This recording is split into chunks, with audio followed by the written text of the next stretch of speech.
Hey guys, this is Ghost Queen.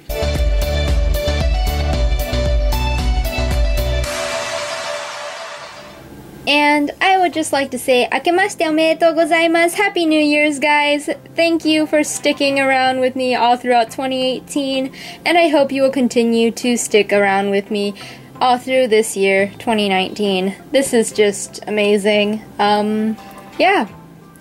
I don't know how I survived the past year, but I did. And I feel like I owe part of that to you guys. Anyway, as most of you probably know, I am Japanese, I live in Japan, I was born here, and I was raised with the Japanese customs.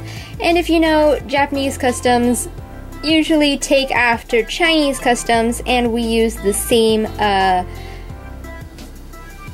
heck, my phone just buzzed and I forgot my train of thought. Anyway, what I was trying to say is that we use the same Chinese zodiac, which I'll put a picture of on the screen right now.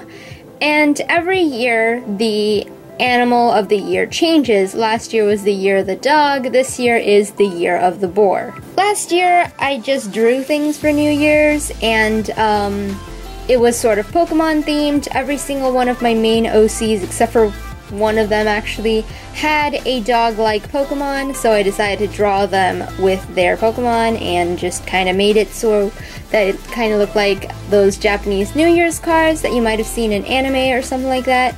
And that's basically all I did. But this year, I want to try making a video. Now, if there's any Pokemon that resembles a boar, that would be the Swinub evolution line, and I feel like that this simple shape would be very, very easy to make as a plushie, and it would also be very, very cute. So let's give it a try. So to make this, you will need the following supplies. Some brown fuzzy socks, or you could use green if you want to make the shiny. Some light pink felt. Some stuffing, I'm just using leftover doll hair residue. Some needles, you will also need an embroidery needle. Some thread for sewing, and some black embroidery floss. I think that's everything. Now, this is going to be a very, very tiny plushie, so 2 socks should be enough to make 4. Now, this has a little bear face at the bottom, so I'm not going to be able to use the bottom, but if you can find brown socks that are plain and don't have anything on them, you can just use the bottom part and you won't have to sew that part.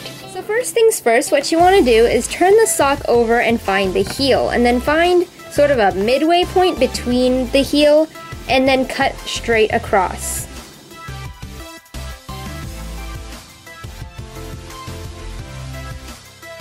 The next step you can skip if the toe part of your sock is good to use.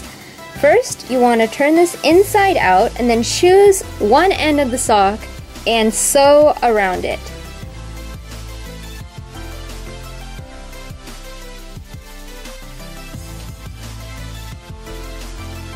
Now take the thread and pull tight as if you are closing a drawstring bag. It should, in fact, close like a drawstring bag, just like this. Pull as tightly as you can before you knot the thread. Now you want to turn this inside out. If the sewn part in the back seems a little messy, just push the thread, or actually the fabric, inside so that it's hidden, and it should look a little bit neater. If your stitches were a bit too loose, turn it back inside out and sew a little bit more so that nothing comes out. And so now you should have sort of a small sack going on. You want to take the pillow fluff that you have and stuff it to your heart's content.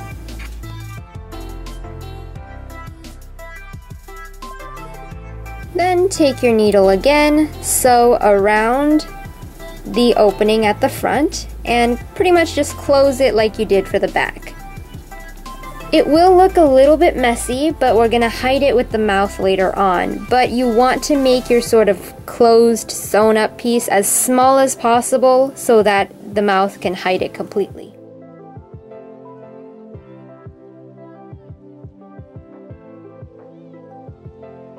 To hide your thread is after you tie a knot at the end, push the needle back inside, have the needle exit out somewhere. Pull as tight as you possibly can, and snip off the thread. Then just sort of squish your plushie around, and it's gone. At this point, you should have a little fluffy potato, and just sort of look around, see which side you want up, and sort of just decide where you want its features to go. Then take a piece of light pink felt and cut an oval that seems appropriate to be this Swinub's mouth.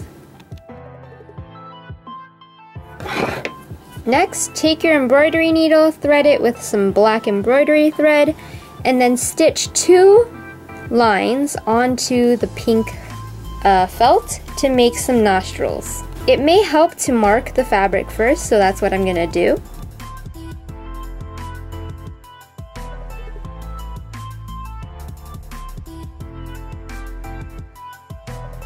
I forgot to mention in the supplies at the beginning of the video that you will also need a hot glue gun so that you can glue the pieces in place, although I think regular fabric glue would also work. Next, I'm going to take the embroidery thread and add the eyes. So Swinub has these sort of slanted eyes, these closed eyes like this, so I'm just going to try to replicate that using the embroidery thread.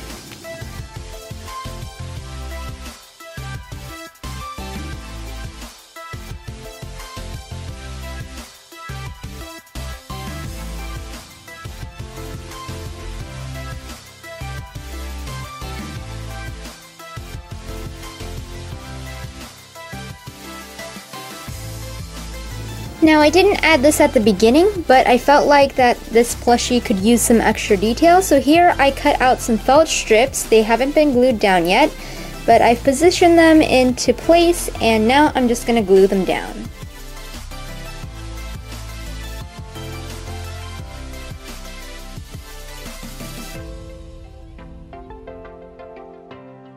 And that's honestly it.